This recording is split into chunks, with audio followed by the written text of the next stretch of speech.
Tuesdays is known as $2 Tuesdays at WagerTalk.com and SportsMemo.com, where you can get the hottest handicappers best bet or daily package for only $2.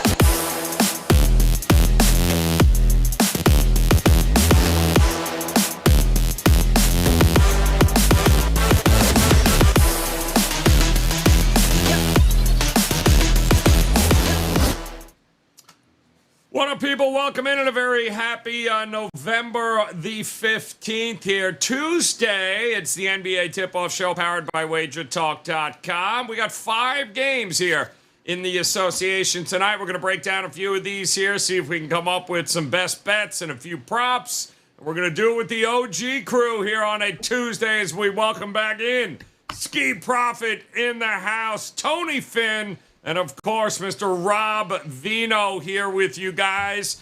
It's been an interesting trek, right? About 1 month under the belt here in the season, Ski. Some head-scratching moments, but I think we're getting to that part of the season where, ooh, I stubbed my toe. Looks like he's not playing tonight. What's going on with you, man, over at Wager Talk? Yeah, you know that injury report is always a blow-up waiting to happen, so you got to be careful. But right now, it's been a little bit of back and forth to start the season for me, but I can't complain. I'm starting better this season than I did last year. I'm still up some units, so I'll take it. And we have data. I'll continue to try to, do a little bit better. I have 5 plays up for today, and ready to rock and roll. Love it. Yeah, the injury report, 4:30. We're waiting on, guys. As soon as we see it, there's obviously some question marks on it. Who's going to play, who's not. We'll let you know once we have that. Rob Vino, my friend, what is going on? What do you have, if anything, ready to roll over at WagerTalk.com? Yeah, we are ready to roll, Joe. NBA up and available right now, a couple plays. Also, MAC Tuesday, right? Woo! College Football Tuesday. So MAC action up and available, WagerTalk.com. And an early 4% best bet for Thursday night college football, also up and available. And while I think of it as is the Thursday night NFL game, I put that up this morning, the Tennessee-Green Bay matchup on Thursday night played there as well. So a lot to choose from over at WagerTalk.com. No shortage of opportunities to make it a very profitable Tuesday. Tony Finn knows all about that. Finn, what do you got? What do you got locked and loaded for us this week so far? Well, we haven't discussed it quite yet, but I made Detroit. I made the Pistons my 5%er yesterday. Yeah, and so I thought it was very appropriate that maybe we should talk about their title odds coming up. They didn't win. They didn't win, but they covered, and that's good enough for what we're doing right now. Other than that, I have 3 positions tonight in those 5 games, so I have them up while we're working here. Hopefully, depending on how my multitask skills are on this Tuesday morning, but ready to go. He is ready to roll here, guys, and so are we. And we're going to start with the contrarian gods who were all over OKC last night. That proved to be a profitable proposition as the Celtics were not able to cover by the 12. And tonight they're going to go with another big number up on the board. And that is with the LA Clippers getting a touchdown here against the Dallas Mavericks. When a team is, 0-8 or 0-8-1 their last 9 against the number, why in the hell are they laying a touchdown, Ski? The contrarian gods ain't buying it with Dallas. They're going Clippers. What about you? Oh, what you need me for, Joe? You said it. They haven't covered in how long? It's been, 2 weeks maybe? So you're going to come here and 27 win by double digits. Yeah. Wow. I don't want any parts of doing it. I really want to try to back the Mavericks here just because, they have a couple days rest and Clippers are on a back-to-back. But you got to show me first. Show me you can win by some kind of margin. So with that said, I guess if I'm playing the original spread, Clippers have covered 5 of the last 7. I would lean towards their direction. My numbers tell me they've been the better team last 5 games, offensively, defensively, and on the boards.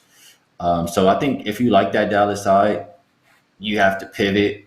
And the play that I'm on, you guys should know by now. Oh, yeah. Whenever I see Luka versus the Clippers, in my eyes, that's Luka Debo. He's going out there to bully them guys. He hates them, and I wouldn't be surprised if he has 20 points at the end of the first quarter. So I like his points, rebounds, and assists tonight. It was 50.5. He averages a little bit over 51 so far this season, and he's cleared this number 4 of his 5 meetings versus the Clippers. And then for the total, I think I would have to lean towards an under. I know Dallas does play tomorrow, and so far this season, teams with the game the following day are a little bit above 60% to the under. And so I just think from their side, they may save some of that energy or minutes for that next game. And on the Clippers side, they may run out of energy in that second half with it being a back-to-back. So those are the ways I think I would play the game. So and there's a lot of ways to attack this. The contrarian gods are saying they're not buying it. The Mavericks seem to lose steam as the game goes on. But Rob Vino, they've been great in the first half. They've been very profitable back Dallas early. And like Ski said, they got some rest here. It's not a bad spot. Can't trust the Clippers. This dates back to the playoffs a couple years back where he was getting into it with Pat Beverly. He was getting into it with Montrezl Harrell. And I don't know who can stop him on the Clippers side. They may try Paul George for a little bit. I'll say this about the rest factor here. It is the Clippers' 3rd in 4 days. It is back-to-back for the Clips, but they were real good with the minutes last night. No starter played 30 minutes, almost in anticipation of this. They got out in front. It's the way you like to play back-to-backs. Like to get out in front large early and be able to rest guys. They dispersed the minutes really, really well. Ty Lue did a good job. So they should be fairly fresh here, still early in the season. They've shot the ball well lately. And as Ski said, they're 5-2 against the spread this month. So you can build a lot of cases for the Clippers. The one thing is that if it seems that obvious, the game opened 7 and hasn't budged. So there's certainly Dallas money out there because the line's not going anywhere. 2 of the slowest tempo teams in the NBA, Dallas is the slowest. I don't think they average 100% possessions per game. I think the line's padded due to the back-to-back guys. My power rating showed Dallas -4. Game is 7. So, again, I think the scheduling factor shows up in the line. I'd have to say Clippers, even though it's a little bit funny that, there's this much support for Dallas, enough support to keep the line where it is because it seems like it's just overpriced a little bit. Yeah, it really does. And how many more ATS losses you need here, Tony Finn, before you go? I'm good. I'm going the other way. The contrarian gods are on the Clippers here tonight. I did see the 4:30 report just came out. Nothing that we didn't already know. Kawhi's out. Stop me if you've heard that one before. But that's about it. I mean, nothing else crazy. So what do you think here? You going to take the 7 or lay the 7 here? Well, I say keep these inflated numbers on the Mavericks coming in, as long as I'm on the other side, that is. And we'll just keep cashing tickets. The market, you guys talked about it, November or October 27th was the last time the Dallas Mavericks covered, which doesn't seem very long, but that's 7-8 games, right? So it's a lot. First and foremost, the hatred or the animosity or the across the pond feud that Luka has with the Clippers in either pond, by the way, either pond. In the past, Luka has had someone to assist him in being good. And you guys have already talked. You've really said everything I wanted to hear tonight, which is what I believe to be true, and that is that this is a one-man show for Dallas. First off, I think we talked about this on the first show of the season. I played under in the Dallas season win total. I think the loss of Brunson is bigger and broader than people have early expected so far or ever expected, and that is when Luke is not very good, when he's off the floor, the metrics are bad for this Dallas team, guys. It's bad. And if there's a team that can contain him, I had the under last night in that Houston Clippers game. And as soon as they got that big lead and they pulled the starters off the Clippers, I was doomed because that's how good they are defensively. So, listen, give me the slowest paced team in the NBA as, the two geniuses on this panel other than me said slowest team in the NBA against the Clippers team that's fresh. Forget that they played yesterday. They sat the entire fourth quarter under plus the 7. 2 teams, 2 plays, 2-play parlay. Let's go. Clippers plus the 7 under the 212. All right, there you go. Contrarian gods have spoken. The guys are in somewhat of agreement here as the Clippers is the way to look here.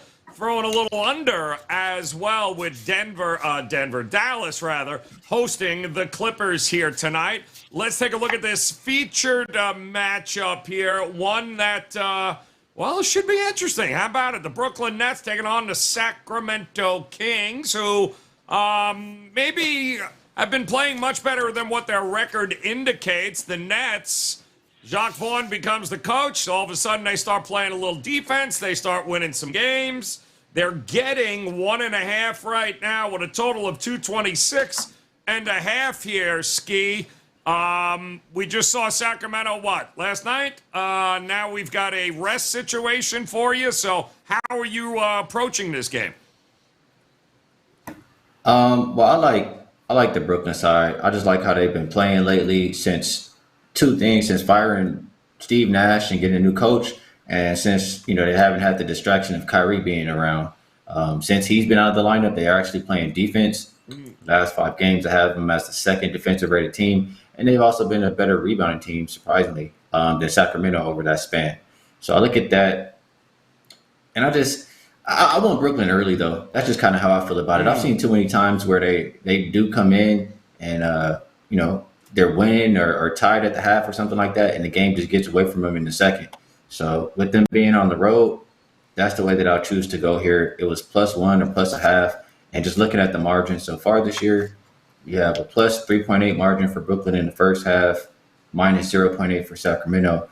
And the second half, just to put numbers to what I said, -2.1 for Brooklyn and +0.7 for Sacramento. So I will get in and get out with the Nets first half. It's a great way to look at it, too. And by the way, I forgot. Oh, go ahead. My bad. I forgot. I like a player in this game, too. I think you also have to take advantage of, on the other side, Sabonis, because they don't really have – I don't really have anybody to match up with him. When the Nets play against teams with a dominating center like that, like that can dominate on the boards and et cetera, they've been giving it up to each one. Sabonis has gone over his points, rebounds, and assists. I want to say 5 of the last 6 games. He just came off, I think, 20-20 game. I think it's a great opportunity for him to have a big game. So 37.5 points, rebounds, and assists. That would be in my pocket too. Yeah, I ain't mad at you. I mean, the 4:30 report, Rob Vino, I'm seeing Claxton a go, Seth Curry a go, Ben Simmons a go. So for the most part, that's the healthiest I think we've seen them in a long time here. So what do you think here tonight with the Nets in Sacramento? Yeah, I think that group sat out the other day, Joe. You had no Seth Curry. You had no Ben Simmons. They lose to the Lakers 116-103. As good as Brooklyn's looked, let's face it, Sacramento's looked probably better. 7-1 against the spread in their last 8. And their covers, guys, aren't against weaklings. Cover Golden State twice in that span. Cover Miami twice in that span. Cover against the Cleveland Cavaliers in that span. Those are good basketball teams. Mike Brown has brought a little something to Sacramento here, as has the rookie Keegan Murray at the power forward spot, which is an interesting matchup tonight with Kevin Durant. Kevin Durant being arguably the greatest player in the world at this point in time, but Keegan Murray being a guy that, everybody who's played against him, everybody that plays with him thus far, has nothing but huge praise for his ability on the floor. So Sacramento's made somewhat of a turn, I think. I felt this a couple of weeks ago. I think they're under the radar at this point in time. Of course, when you're a favorite now against the Nets, I don't know how much under the radar you are anymore. Still think that they're probably the better side here. They seem to be able to score against anybody. I don't know that the Brooklyn defensive acumen that they've showed is going to hold up. It's still not a great defensive group. And to Ski's point about Sabonis for the Kings, he started the season really slow, didn't do much of anything, and has turned it on as of late. And I think this starting unit is coming together pretty good here. They've got a pretty decent bench at this point in time. And for the Nets, until we get some consistency perimeter shooting-wise out of Seth Curry and out of Joe Harris, and I know Seth Curry had one good game a couple of games back, but we need to see these guys shooting the basketball well on a consistent basis, because otherwise it's still the Kevin Durant show offensively. That's all we have out there. You know, Ben Simmons is going to play, and he'll probably be assigned maybe to Keegan Murray or maybe even to Sabonis to try and keep one of them quiet, but he's not an offensive threat. I think Sacramento has too many of those, so I'll try the Kings here minus the 1.5. All right, looking at the Kings here. I mean, they're a 500 team, but they certainly don't feel like a 500 team when you watch them there, Tony, Finn. The Sacramento Kings, big disparity in pace as well. 11 for Sacramento, and the Nets are in no rush to do anything. So how are you going to approach this game tonight? Well, I would say these guys both covered something I want to talk about, and that was Ski mentioned under the new coach, under Jacques Vaughn, that this team has been better defensively. Hasn't been for 1 or 2 games, been 7 games. In fact, they have the best defensive metric over that last 7 games in the league under Vaughn. However, Rob covered who they've played, and while they've shows who they've played, Warriors haven't been very good on the road. Curry, when they were on the road that 5-game stretch, they weren't not just good, they were awful. They were stuck on awful, and of course they hurt me last night too. I had a nice little 4-picker from, but I had Curry over 30, Poole over 20, and they got such a damn big lead last night that of course Curry starts just kind of standing out top of the key and throwing the ball to people. Say, "Here, shoot, you shoot, you shoot, you shoot," and he was stuck on 16 points early. Back to this game, and that is that Jacques Vaughn, if you remember when they were in the bubble and he took over, guys, if you remember when they took over, they picked the pace up. They became a faster team. They played faster. I don't think he's gotten away from wanting to be that team, have that DNA for this team, or he believes that's what this team is really going to be their best at. I heard Rob say something about everyone seemed to be healthy. I heard there was some question marks, around a 6'10" point guard, or what used to be point guard, and him playing, but I don't see him on the injury list, so maybe I'm wrong. Of course, without Irvin, I really like the over in this game for several reasons. And I'd love to play Sabonis, as these guys have talked about, at the triple-double. But when he gets the ball, he shoots it. He doesn't pass it, so I can't play the triple-double. It's funny, too. I mean, Sacramento's the third-rated effective field goal percentage team. The shots aren't bad, Ski. They're not. Brooklyn's still a top 10 team as well. So it should be an interesting one here. Not sure how many points we're going to get, but the total, that's an interesting number as well. And, of course, speaking of the total, it is time to look at our overtime matchup, which is, of course, we'll focus on just that, the total here tonight. And why not? Let's look at everybody's favorite first half. What? Did I play defense? Knicks versus Utah, baby. And that's what we got here. 230 and a half as an opening total. 232 right now is the current. And let's face it, anybody that caught that, what was that noon start the other day with the Knicks and OKC, that was some of the most entertaining shit we have seen in a long time, man. I thought for sure it was going to be 180 to 170 when it was all said and done. So, Ski, what do you think here? There's still a little room, I think, to go up and over, or do you think the value is on the under here in this one? This was a tough game for me. Out of all of them, this is one I didn't play, but the Knicks are playing fast, and they're not playing a lick of defense. So how can I even think about getting to the under in this game? And on the flip side, Utah is also top 5 in pace the last 5 games. Utah shoots the 3 really well, and I just feel like the numbers don't say it. The numbers say New York is middle of the pack, but I feel like lately they've just been letting guys, shoot the 3 really well. So I think that bodes well for Utah, and it bodes well for an over. The only thing I don't like for the total is New York plays tomorrow, and I've already mentioned how I feel about, guys saving some of that energy and minutes. So I'm not playing it, but as far as the way these guys have been playing lately, I could only think up and over. Yeah, it's kind of hard, Rob, to look at anything but Knicks overs at this point, especially, early on. We've talked about it now for the last week or so here. You've said, give me the Knicks over in the first half. There's no defense being played, and the pace is through the roof. Joe, just give me the over Knicks first half. That's all I need. You could spot it 10 days ago, right? And I'll just give you some numbers. I mean, the last 13 games the Knicks have played in the first half, 9-3-1 over the number. Wow. Currently, if you want to shorten it up, they're 4-0 with a push, first half over, 6-1-1, first half over. All 9 games in their last 13 that have gone over in the first half have ranged between 121 and 152. The 152 is the OKC game you referred to on Sunday. All of those, Joe, are better than the 119 we're asked to get over here tonight. The average first half of a Knicks game over the course of the last 13 is 129 points. Wow. They've scored at least 58 themselves in 6 of their last 7. But what makes this better is Utah first half 6-0 over the total in their last 6 games. So they're the same thing. The Jazz scoring 65 points per game in the first half over the course of those last 6 that all went over.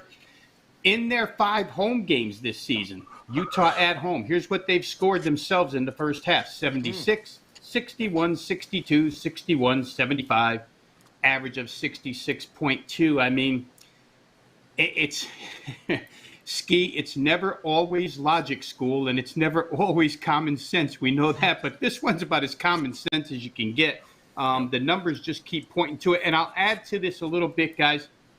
Both of these teams, when the second half comes, trend to the under. It seems like they play really fast-paced, or not fast-paced, but high-scoring first halves, low-scoring second halves. The Utah Jazz, real quick here, their second halves at home this year are 4-1 to the under. They're 5-2 to the under their last 7 overall, as far as second half is concerned. And the Knicks, 5-2 under second half, last 7. 0-3 second half under on the road, last 3. Knicks' last 3 road games in the second half, none of them have reached 100 points. It's all being done in the first half. We're looking at 119. Like I say, it's not always common sense and logic, but boy, this one screams of common sense and logic. So give me Knicks over first half. There's going to come a point, Joe, where maybe it gets to, a line in the sand type deal where we can't play Knicks over first half anymore, but I don't think 119 is that point.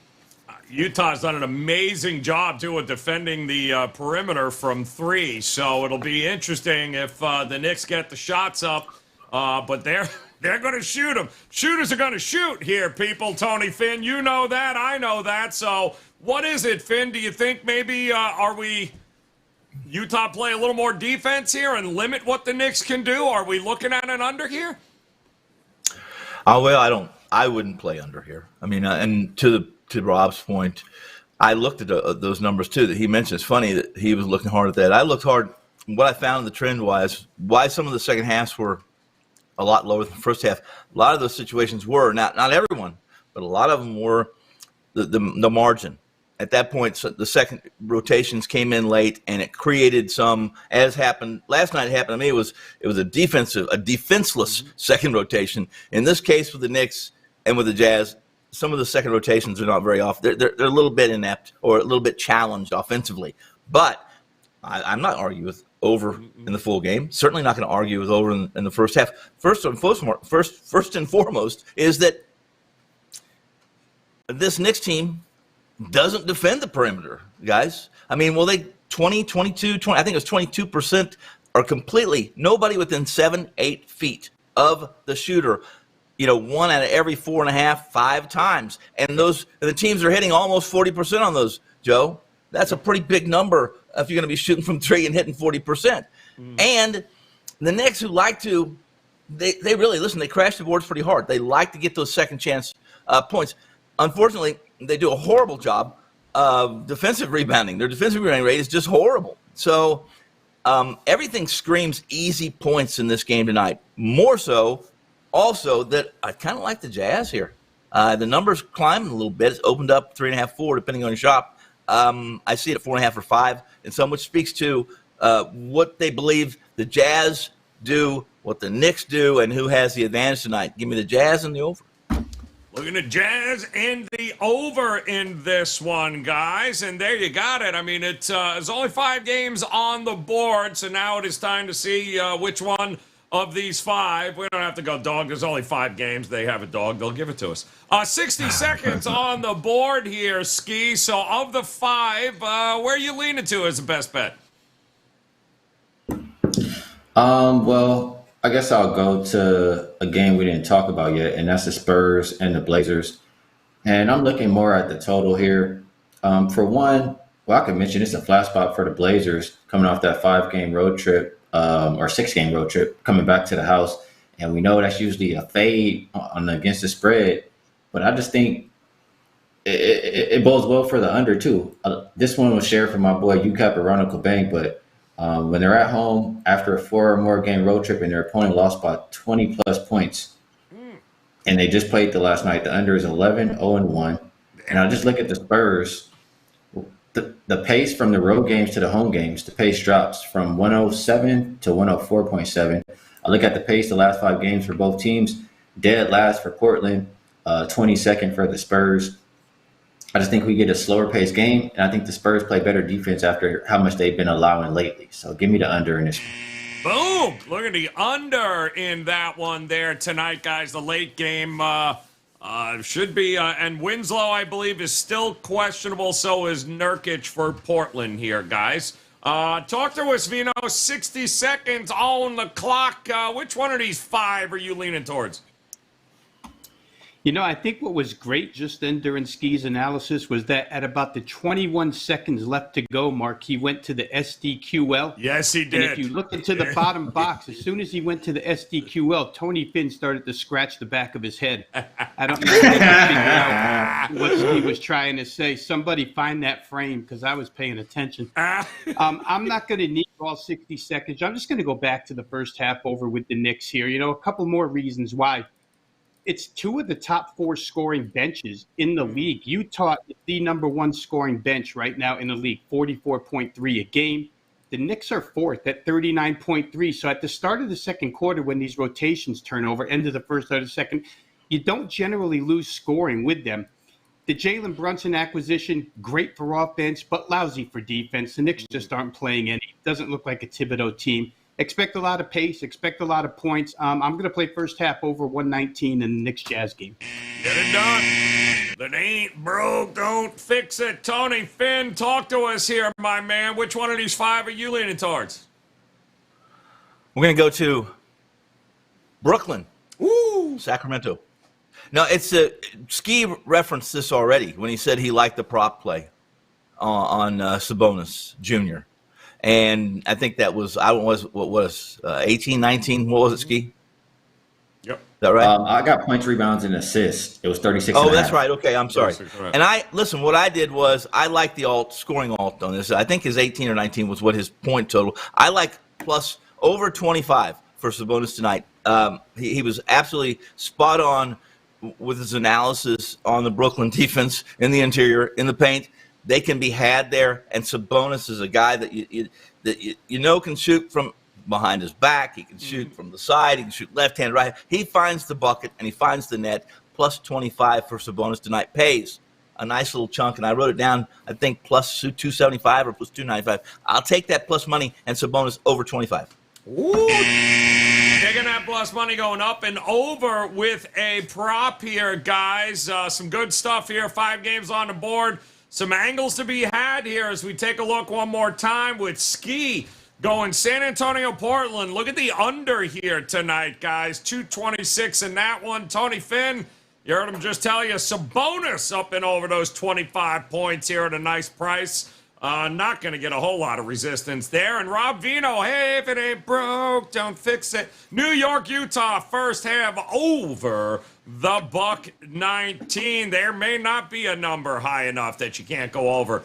with the New York Knicks in the first half. And don't forget, guys, if you head over to WagerTalk.com, it is $2 Tuesday. But don't forget, you also have best bets locked and loaded. Ski told you he's ready to roll here, as is Rob Vino. Little football action, a little basketball action, a little something for everybody here on this Tuesday. And no reason for you guys not to head over. Visit Tony Finn. Visit Ski Profit and Rob Vino, guys. Get yourself one of those 3-day, 7-day, 30-day all-access packages and never miss a best bet from these guys. Good stuff there at WagerTalk.com. All right, guys, you got college hoops tonight, you got NBA, you got football, you got a little something for everyone. So we'll hope you come back and join us again tomorrow. Another packed slate in the association. We'll have you covered. And on behalf of Rob Vino, Ski Profit, and Tony Finn, the OG crew, guys, we appreciate the time. Best of luck with all the plays tonight. We'll see you again tomorrow. Good luck. Tuesdays is known as $2 Tuesdays at WagerTalk.com and SportsMemo.com, where you can get the hottest handicappers, best bet, or daily package for only $2.